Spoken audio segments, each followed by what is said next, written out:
Good evening, gentlemen. All right, we're back in session. Chris John Colts, District 2. I'm not the kind of person you want in your county. I was born in Tulare, a little farm town. We didn't have a lot of money. I started working when I was 10 with a paper route so I could buy a bike. Pretty soon after that, I worked at the Schwinn shop so I could buy a car, which I had enough money to buy when I was 16. I'm not the kind of person you want in your county. I worked hard in school, did well in high school. I went to UCSB, graduated in computer science. For much of my time there, I worked graveyard at the supermarket to pay my way. The rest of the money came from student loans, which I repaid fully. I'm not the kind of person you want in your county. I had a 20-year career in tech. At the end, I was leading worldwide development efforts for Hewlett-Packard. I met people from cultures around the world, countless cultures, countless people. We were never anything but respectful of each other and happy that we got to learn so much from each other. But I'm not the kind of person you want in your county. I came to Calaveras to retire and to farm as a way to add to my retirement. I bought a property that was abandoned for 20 years that had been owned by less than upstanding people in the past. I soon met and was welcomed by many longtime residents, and I began learning about the history of Calaveras and my property. Lucinda Weaver was one of the first people I ever met. She's in fact the first person in Calaveras I ever talked to on the phone. I'm not the kind of person you want in your county. On my first visit to Calaveras after closing on my property, I came to the building department office to find out what I needed to do to be in compliance. I obtained permits for the work that needed to be done. I talked to Todd Barr about my property, and he knew about it, knew the history. Said, I want to come out and take a look. We had a plan for resurrecting even the unpermitted buildings, and Todd was on board with it. And then the fire came, so that sort of changed things. But I'm not the kind of person you want in your county. I cleaned up the property. I fixed the water. I fixed the septic. I fixed the electricity. I limbed up the trees. I had the brush chipped. I stopped the deterioration of the remaining buildings on the property. I'm not the kind of person you want in your county. My property was later the last to burn in the Butte fire. I am the end of the fire. Our efforts were cited by CAL FIRE as the reason any of the structures survived. Otherwise, everything would have gone up in flames, even though they're dilapidated. But I'm not the person you want in your county.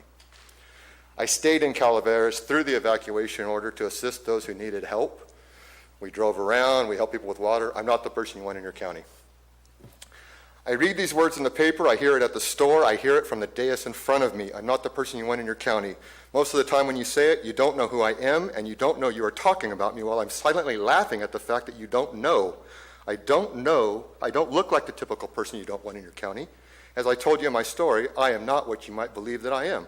Although I doubt it, perhaps reading this will cause you to rethink your next snap judgment of another who isn't the kind of person you want in your county. Thank you. Thank you.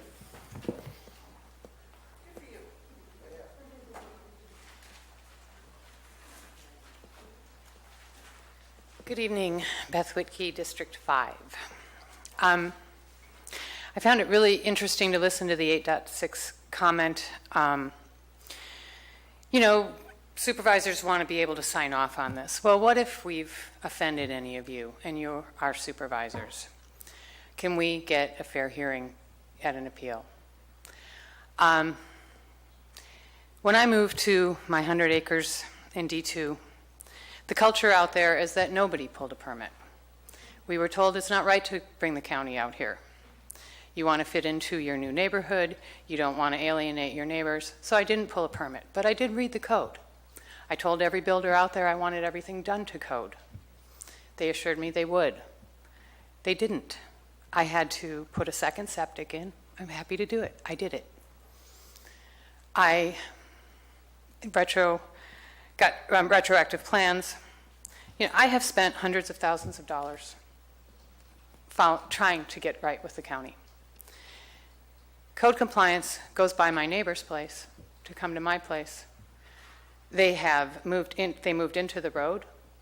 They put a road on another property, and they have blocked my access to my property for the last 5 years. I have to go around onto property that is not deeded on my access. Everything burned in the fire. All of their dilapidated vehicles, all of their trailers that they were living in. I was told constantly, I only can get remedies from code compliance if I complain on my neighbor. I didn't want to complain on my neighbor, but eventually I did the day before the fire. Everything burned. All their all their stuff. I finally was able to drive on the road that I bought and paid for after the fire. Well, they got a bunch of stuff delivered from senders on my son's birthday 2 years ago and dumped it all in the road. Those building materials have been in my road for over 2 years. April 27th, 2016. I can't get any relief from the county. I've done everything you asked me to do. I had a former supervisor very well-meaningly say, gee, we got you 2 years with the urgency ordinance. None of my neighbors signed up for the urgency ordinance. They got those 2 years, no cost to them.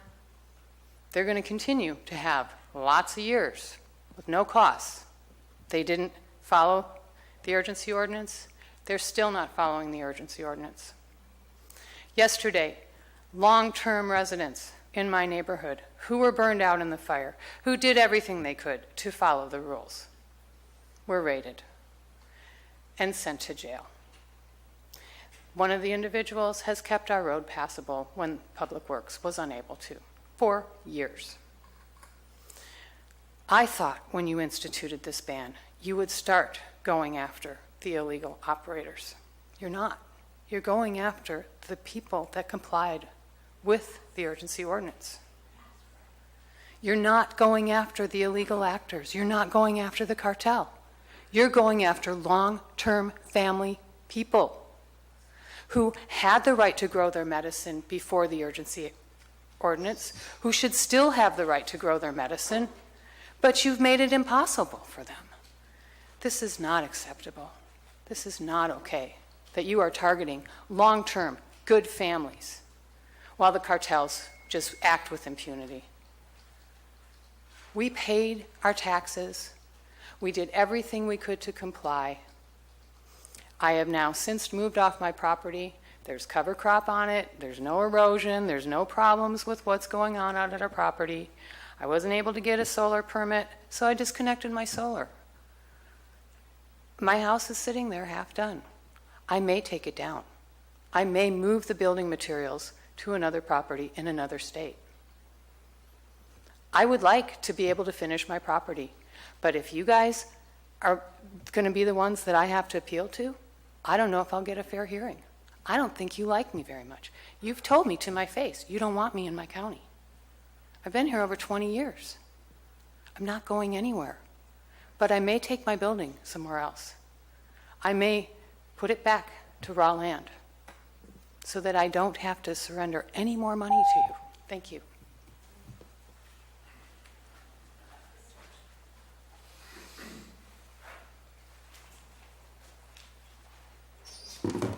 I'd like to echo those sentiments. I grew up in this county. I love this county. And up until recently, I thought I'd always spend my life here. But I don't see that our government is doing right for us. One of the things that's missing here is, where is the emphasis on compliance assistance? You know, other agencies make that a #1 priority, explicitly in their language.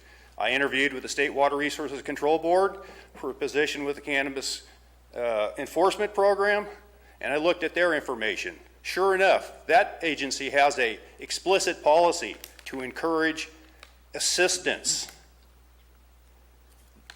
We don't need policies that are going after money as a primary objective. This has been said before. Just to change the subject a little bit, I've been looking for inspiration because I haven't been sleeping or eating because I'm so worried about the direction our county is going. So I turned to a favorite, Mark Twain. We all like Mark Twain here. So what would Twain say? Really, what we want now is not laws against crime, it's a law against insanity. That was from A New Crime. It would not be possible for Noah to do in our day what he was permitted to do in his own.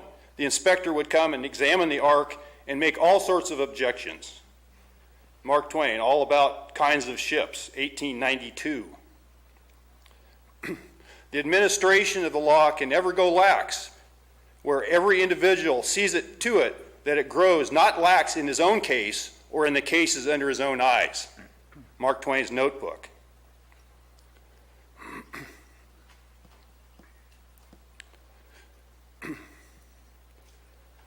And I like this one the most. I think it's most apropos. You see, he knew his own laws, just as any other people so often know the laws, by words, not by effects. They take a meaning and get to be very vivid when you come to apply them to yourself. That was from a kinetic Yankee in King Arthur's court. Thank you.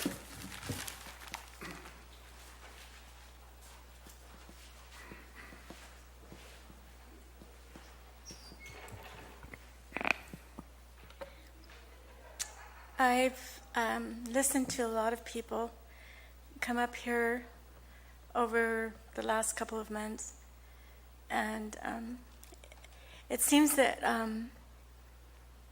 the present, our country's government leaders have been under a lot of criticism with speakers from this podium. And I would like to say that I disagree with their rendition.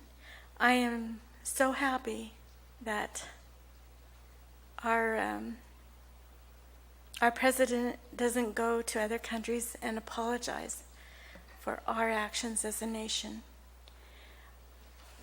He wants to help us be proud to be Americans.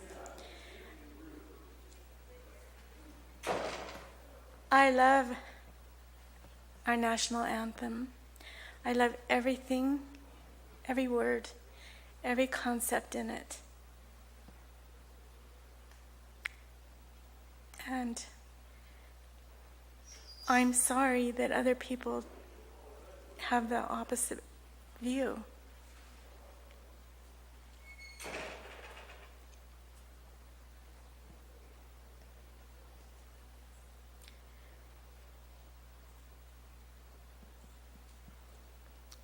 I'm grateful for being able to stand here and be able to freely say what I think. Thank you.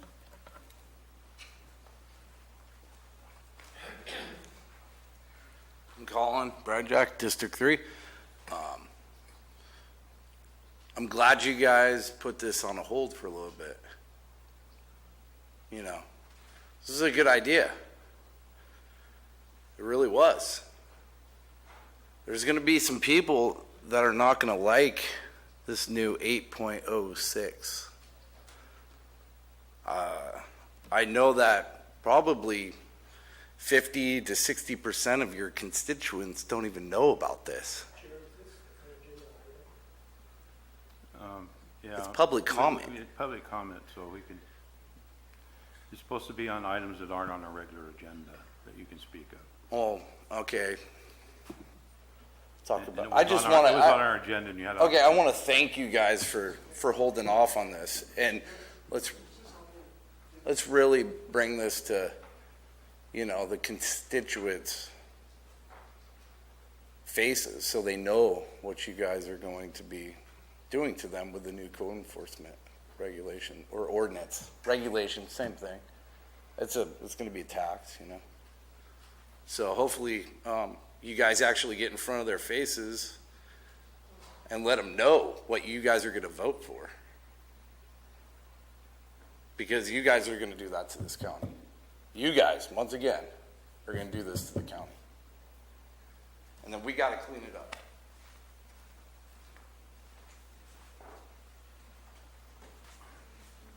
Hello again. I agree with a lot of previous comments. I see the people that move out to the rural areas first as pioneers. And this country, especially the West, we're in the West as it gets. This was founded by people that came out to live where other people couldn't. And they are the ones that built the roads. They're the ones that cleared the way, and those roads eventually had names, and those roads eventually got paved. But So a lot of these people are the pioneers that go out to these places and carve their roads and do it a long time ago, end up with, grandfathered buildings and whatnot. A lot of that got wiped out this time. A lot of that stuff could have been grandfathered in if people would have, said, hey, I did this 30 years ago and stuff like that. None of that ever happened. So a lot of this early pioneering that happened in these rural areas was wiped out pretty quick, and a lot of the people that still live there are looking for the compassion to be able to do pretty much the same thing that their fathers did and left for them to do. And so there should be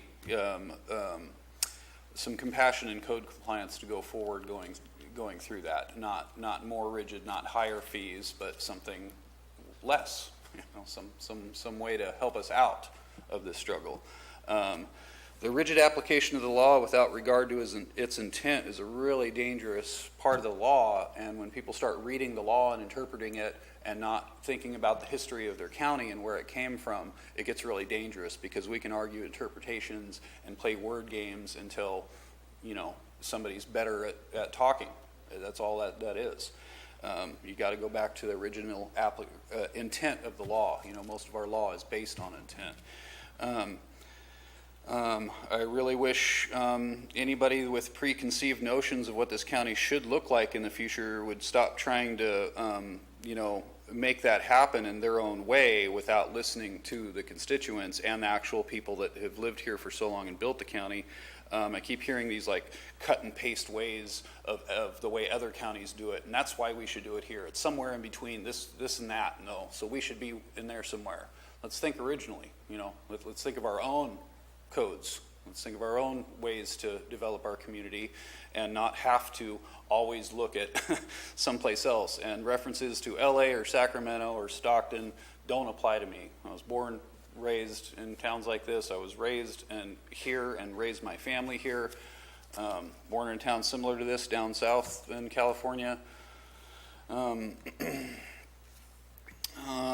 the sheriff's flying helicopters. I see that a lot. I've been buzzed every year. I've never been a commercial farmer. Never been. I stopped even growing my 215 plants when the ban happened, even before the ban happened, because everything was so weird.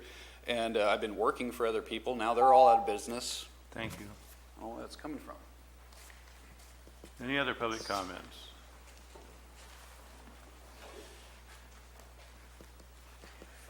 Good afternoon, Jennifer Smith. I've gotten really good at kicking the can down the road, guys. Although I agree with the decision.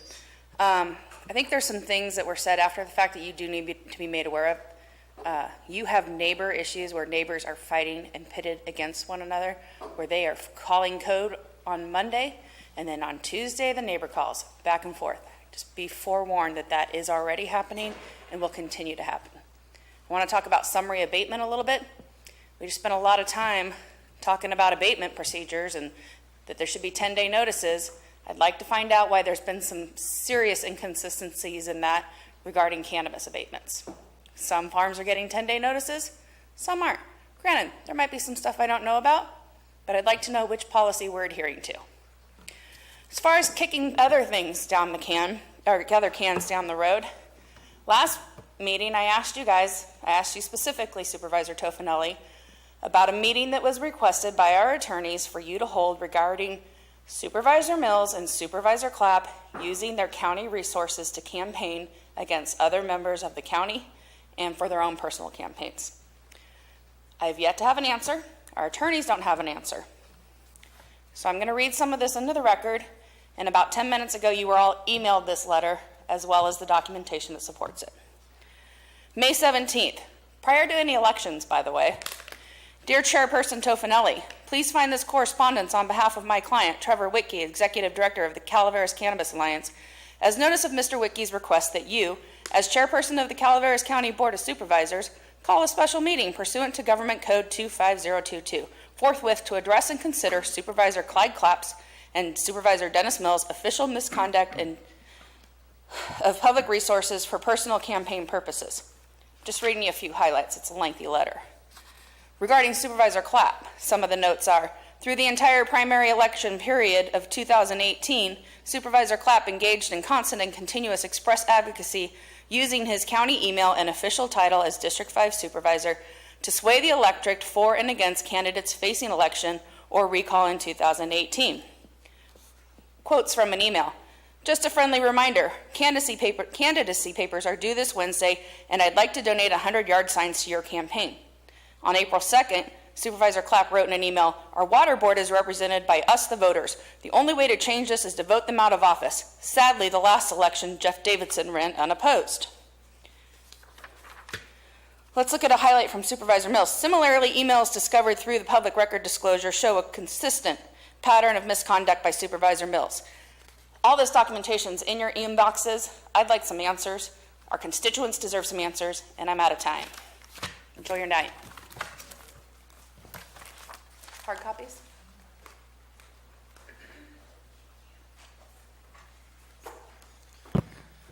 Good afternoon again, ladies and gentlemen. Jason Campbell, District 5.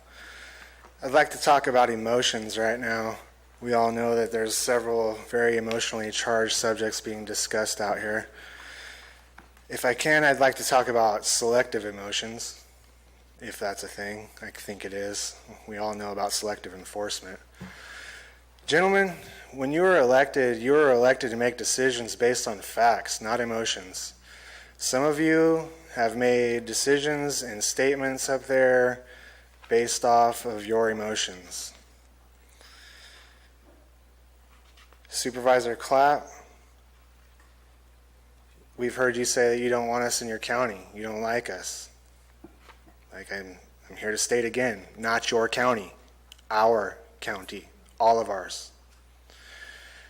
I understand you guys are here to represent your constituents personally for your district, but you also make decisions that affect the better of the whole entire county. I think that some of you need to sit back and think before you make statements up there. Supervisor Mob Boss Mills. A couple of weeks ago, you made a statement that's been very unsettling, and it just hasn't set well with me. Can you please explain, what were you implying 3 days after a horrific, tragic event happened in the county? 3 days later, what were you implying when you said you're from Southside Chicago? Are you implying anyone advocating for your recall? You're not scared of them? What are you implying, Mr. Mills? Mob Boss Mills? Are you implying we're going to end up in the hospital too? Because that's the way I read it, and I'm not the only one. Supervisor Tofinelli, we're not looking for tough guys up here. No more stories about how you're a hardened steel worker. We don't care. You're not here to prove that you guys are tough guys. We're looking for intellectual, thought-out decisions being made, not based on selective emotions, which create selective enforcement. It's blatantly obvious what's going on here. You've heard it all day long. In closing, District 5 voter, father of 2, husband of Citizen of the Year for Valley Springs, keep on keeping on. You're not getting rid of me.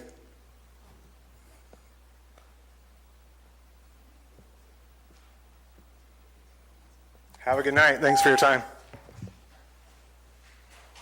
Any other further public comments?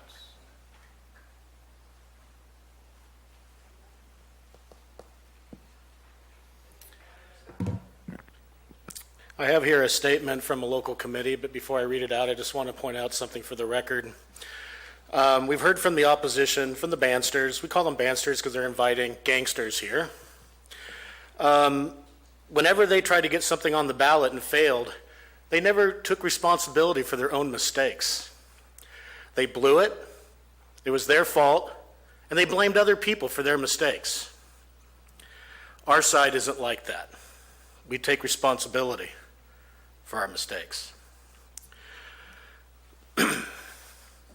This is a comment or a statement, press release from the committee to recall Dennis Mills. The committee to recall Dennis Mills was just informed by the Calaveras Elections Office that our efforts this spring fell short by 93 signatures. And the option to recall Mr. Mills shall not be on the ballot this November. Mr. Mills, we want to make something abundantly clear. Our failure to gather enough signatures was not because of you. This is not your victory. It's our hard lesson. We failed to gather our resources and volunteers in the time we had to be successful in our efforts. We will learn from our mistakes during this campaign.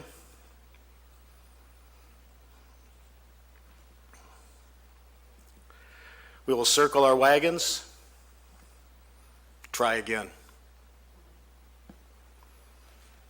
The voters signed this recall because of your lies, Mr. Mills, especially the big lie, that there's no distinction between regulated and unregulated growers that you proffered here and pulled your con on the good citizens of this county. They signed our petition because they're tired of your deceitful political games that you've chosen to play with their lives over the past 18 months. And we will make certain their voices are heard. This is far from over, sir.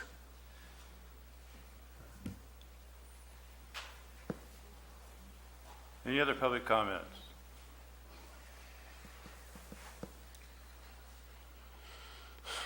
Neil McEwen, District 2. Dennis, your wife admitted at the last meeting that she doesn't confide in you about her own feelings. It seems clear to me that, as you just alluded to, that you live in your own world. Right or wrong is how you justified your unscientific findings for silent poison, which led to your decision to ban. You have made it more than clear that you will use whatever you need to justify your own agenda. Last meeting, you stated the ban hadn't been in effect long enough to understand the impacts. When you took your seat, you immediately made every effort to delay proper implementation of the UO.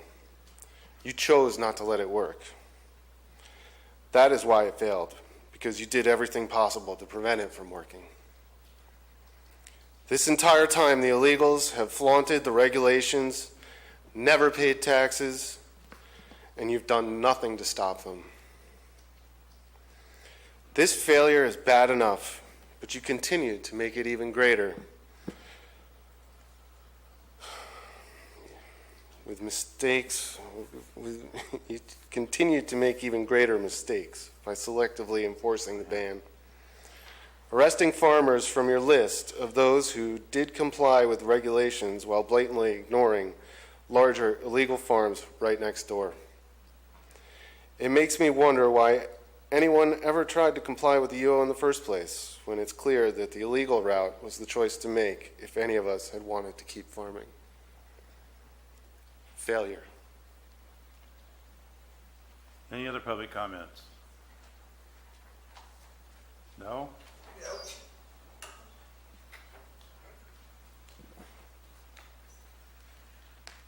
I've been coming to these board meetings for many, many years. And I've said this in this past year. Gary, you're not to be trusted. You don't get any respect. You don't know what leadership really is. Dennis, you're not to be trusted either. And Clyde, he says, well, isn't that on the agenda? Is that the most intelligent thing he can say? The three of you are the reason why everybody's divided. These two gentlemen here, Supervisor Garamendi and Supervisor Oliveira, they get it. They're seasoned. They know what they're doing. And while you were gone this morning for almost an hour, we never heard a peep out of the audience because they respect Supervisor Garamendi and they don't respect you. I'm sorry to be the person to give you the news, but the people in this county don't respect the three of you. and you stand there, and there's no transparency. None whatsoever.